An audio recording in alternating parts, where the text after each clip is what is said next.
listen to me. I want you to understand something that took me a long time to learn. The people you help the most are often the ones who hurt you the deepest.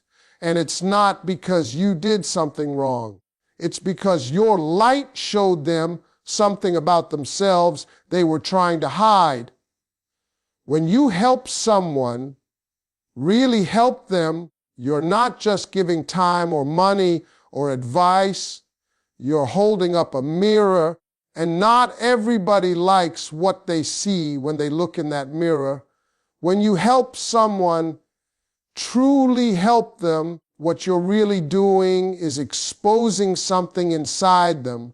A lot of people think help is just about kindness, about generosity, about doing the right thing. But help has a deeper effect than most people realize. When you step in and lift someone up, you shine a light on their situation. And that light doesn't just show the solution, it also shows the problem. It shows where they are lacking, where they stopped trying, where they gave up on themselves. And that's where the pain begins, not for you, but for them. At first, help feels good to the person receiving it. They feel relief. They feel supported. They feel seen. But once the crisis passes, once the dust settles, something uncomfortable starts happening inside them. They begin to compare. They look at you and they look at themselves. They notice your discipline, your courage, your consistency, your willingness to show up. And suddenly, your help stops feeling like a blessing and starts feeling like exposure. You didn't say a word, but your actions spoke loud enough to remind them of everything they're not doing. People don't like to feel exposed, especially people who have been avoiding accountability for a long time. Your help forces them to face a truth they were running from. It tells them, without speaking, that change is possible. And if change is possible, then excuses don't work anymore. That's a hard pill to swallow. Instead of using that moment as motivation, some people turn it into resentment. They begin to feel small, even if you never made them feel that way. They feel dependent, even if you never asked them to depend on you. And here's the real twist. The hurt doesn't come because you helped. The hurt comes because your help made them aware. Awareness is powerful, but it's also painful. When someone realizes they've been standing still while life kept moving, they don't always get inspired. Sometimes they get angry. And when people don't know how to be honest with themselves, they aim that anger outward. The easiest target becomes the person who showed them the truth. So they start changing toward you. The respect fades, the gratitude dries up, little comments turn sharp, distance replaces connection. Not because you failed them, but because you reminded them of who they could have been if they had made different choices. Your help didn't create the insecurity, it revealed it. And instead of doing the inner work, they choose to hurt the reminder. That's why the people you help can hurt you the most. Because you didn't just give them support, you gave them clarity. And not everyone is ready to face themselves. When the lights come on, helping someone doesn't just change their situation, it changes the dynamic between you and them. The moment you step in to support someone, especially when they're at a low point, a silent comparison is created. Even if you never intended it, even if you stayed humble and kind, the balance shifts. You become a reminder of strength at a time when they feel weak. And for someone who is already insecure, that contrast can quietly eat away at them. At first, they tell themselves they're grateful. They say thank you. They acknowledge what you did. But deep down, a different feeling starts growing. They begin to measure themselves against you. They notice how you handled pressure while they fell apart. They see how you kept going while they stopped. And instead of using that comparison as fuel to grow, they let it turn into shame. Shame is dangerous because it doesn't like to stay quiet. If it's not healed, it transforms into resentment. A lot of people don't know how to sit with the feeling of being behind. They don't know how to admit, even to themselves, that someone else handled life better in a difficult moment. So they protect their ego, and the fastest way to protect the ego is to flip the story. Suddenly you're not supportive anymore, you're showing off. Suddenly your guidance feels like control. Suddenly your presence feels uncomfortable. Nothing about you changed, but their interpretation did. The truth is, help can make someone feel small when they already struggle with self-worth. Even if you never look down on them, they may start looking down on themselves. And when people don't like how they feel around you, they don't always walk away quietly. Sometimes they try to bring you down to a level where they can feel safe again. That's when words become weapons. That's when loyalty starts to crack. That's when the person you stood up for becomes the one standing against you. What hurts the most is that you didn't compete with them. You didn't try to outshine them. You just showed up. But to someone who measures their value by comparison, your stability feels like superiority, even when it's not. And instead of building themselves up, they choose to tear the image of you down in their mind so they can breathe again. This is why some relationships don't survive help, not because the help was wrong, but because it changed how the other person saw themselves. If they're not ready to grow, your strength becomes a silent accusation. And when people feel accused by your existence, they don't always say it out loud. They show it through distance, coldness, or betrayal. There's a hard truth most people don't want to accept, and that is this: some people confuse help with superiority, even when you never meant it that way. When you step in to support someone, guide them, or rescue them from a difficult moment, you may see it as love. You may see it as responsibility. You may see it as doing what's right. But the person on the other side doesn't always experience it the same way.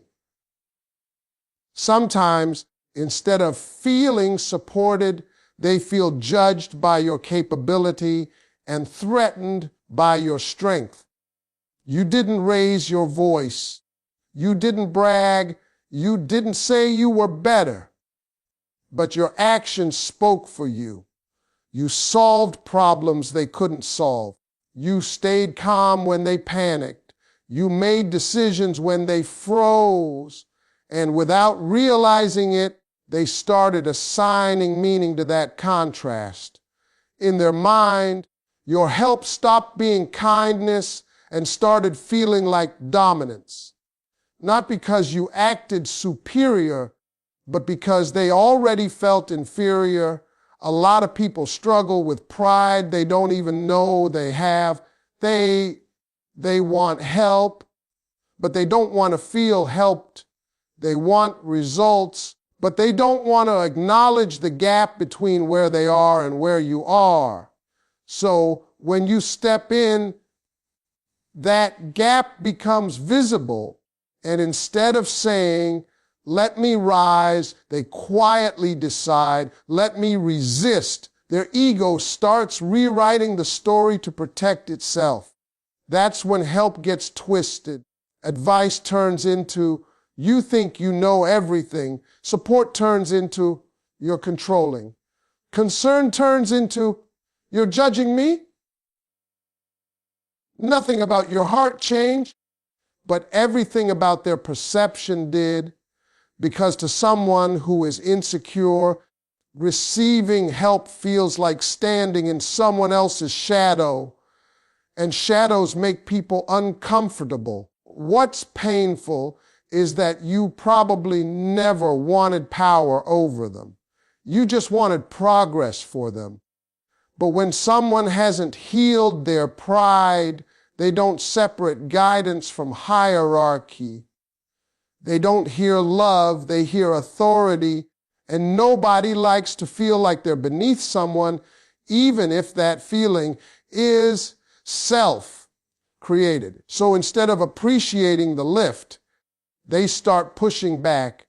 They challenge you, they question your intentions, they undermine your role. They may even try to embarrass you or hurt you just to rebalance how they feel inside. Hurting you becomes a way for them to feel equal again. It's not logical, but it's emotional. This is why help doesn't always lead to closeness. Sometimes it leads to tension, because when someone mistakes your strength for superiority, they stop seeing you as an ally and start seeing you as a threat. And once that shift happens, their behavior changes. Not because you failed them, but because your help forced them to confront a version of themselves they weren't ready to face. Guilt is one of the quietest emotions, but it's also one of the most destructive when someone refuses to deal with it. When you help a person and they don't grow from it, something starts to rot on the inside. They know you showed up. They know you gave effort, time, care, or opportunity. And deep down, they also know they didn't do their part. That awareness sits heavy on the chest. Instead of pushing them forward, it weighs them down. And when people don't know how to process guilt, they don't sit with it, they redirect it. At first, the guilt is subtle. It whispers, it shows up as discomfort when they see your name on their phone. It shows up as silence when they should say thank you. It shows up as avoidance. They start dodging conversations, not because they're busy, but because your presence reminds them of a debt they never repaid, not with money, but with effort. Every time they see you still standing strong, still disciplined, still moving forward, the guilt grows louder. Now here's where it turns dangerous. If that person chooses not to grow, not to change, not to rise, the guilt has to go somewhere. And instead of saying, "I wasted the opportunity," it becomes easier to say, "You made me feel bad." That's when guilt transforms into resentment. You didn't accuse them. You didn't shame them. But their own conscience did, and they blamed you for the feeling. Resentment is guilt with a mask on. It pretends to be anger, distance, or criticism, but underneath it is regret. They regret not taking the help seriously. They regret not stepping up when they had support. They regret letting fear win. But regret is painful, and facing it requires courage. So instead of doing that, they start rewriting the story. Now you're the problem. Now your help had strings attached. Now you think you're better than them. This story gives them emotional relief because it removes responsibility. What hurts is that you never asked for anything in return except growth. You didn't expect perfection. You just hoped they would try. But when they didn't, your existence became a reminder of their inaction, and reminders hurt, so they lash out. Sometimes it's subtle through coldness and disrespect. Sometimes it's loud through betrayal and lies. Either way, the target becomes you. People who are growing don't resent help. People who are stuck do. Growth turns help into gratitude. Stagnation turns help into a threat. And when someone chooses to stay where they are, your progress feels like pressure. They don't hate you for helping them. They hate themselves for not becoming who they could have been when you were there lifting them. So when the person you helped starts acting distant, bitter, or hurtful, don't immediately question your heart. Look at their growth, because unhealed guilt doesn't stay quiet. It looks for someone to blame. And too often, it chooses the one who cared enough to help in the first place. Not everyone who asks for help actually wants to be saved. That's a truth that hurts because it challenges the way good-hearted people see the world. You assume that when someone reaches out, they're ready to change, ready to grow, ready to do the work. But for many people, asking for help isn't about transformation, it's about temporary relief.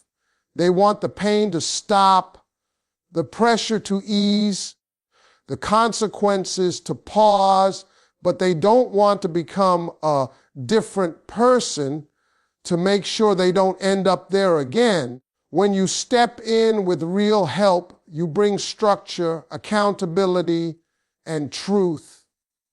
You offer guidance that requires effort. You open doors that demand responsibility, and that's where the problem starts. Because relief is easy, but growth is uncomfortable. Growth requires discipline. Growth requires humility. Growth requires looking at your habits and admitting some of them are the reason your life looks the way it does. A lot of people aren't prepared for that level of honesty. So what happens is this: they accept your help, but only the parts that feel good. They take the support, but ignore the standards. They enjoy the safety net, but resist the lessons. And when they realize that your help comes with expectation, not control, but expectation, they start feeling trapped, not by you, but by the responsibility they now carry. Instead of rising to meet it, they push against the person who represents it. That's when the shift happens. You stop being the helper and start becoming the pressure. Your consistency reminds them of their inconsistency. Your follow-through highlights their excuses. Your belief in their potential feels heavy because now they can't pretend they don't know better. And rather than admitting they're not ready to change, they decide you're asking too much. Some people don't want a hand up, they want a cushion. They want someone to soften the fall, not someone who expects them to stand back up. And when they realize you're not going to carry them forever, disappointment turns into frustration. Frustration turns into blame. Blame turns into hurtful behavior. They may accuse you of abandoning them, even though you never promised to stay if they refuse to move. The painful part is that you would have stayed if they tried. You weren't demanding perfection, just effort. But effort exposes fear, and fear makes people defensive. So instead of saying, I'm scared to change, they say, you changed. Instead of saying, I'm not ready, they say, you're too much. It's easier to push you away than to face themselves. That's why some of the people you help end up hurting you, because your help wasn't just kindness, it was an invitation to become more. And not everyone wants to accept that invitation even when they ask for it. Your kindness has a way of revealing what's already inside people, and that truth is uncomfortable for many. When you help someone, you expect gratitude, respect, maybe even loyalty. That expectation feels reasonable because